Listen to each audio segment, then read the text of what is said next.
Lagu viral Poligami karya Andi Fani.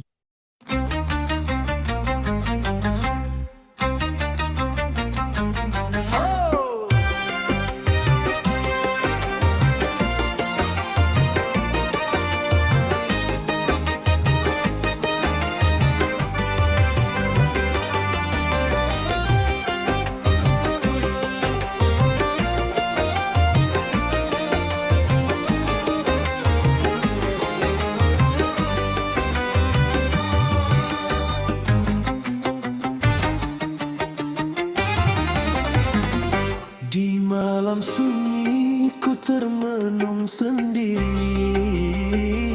terbayang wajah istri yang setia menemani. Janji suci dulu terucap di hati, sehidup semati takkan ku ingkari.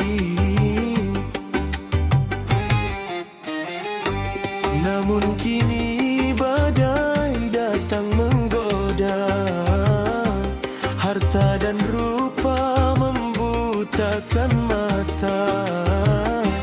Ku hampir saja melangkah salah, menggores luka dalam rumah tangga.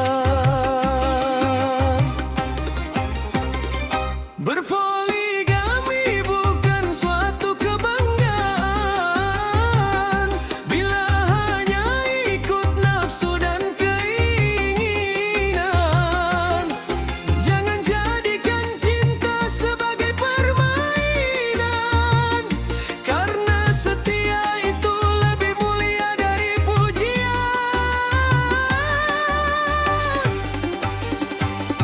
Berpoligami bukan ajang kemewahan, bukan lambang tinggi kedudukan. Jika tak mampu berlaku adil dan beriman, lebih baik jaga satu hati penuh ketulusan.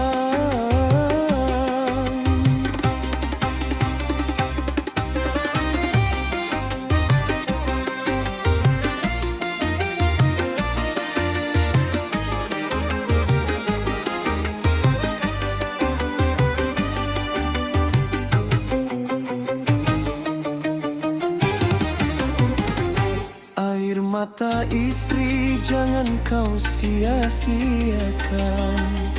dia yang setia dalam susah dan tekanan. Ingatlah anak yang jadi harapan, jangan hancurkan masa depan. Berpoligami bukan suatu kebanggaan, bila hanya ikut nafsu dan keinginan.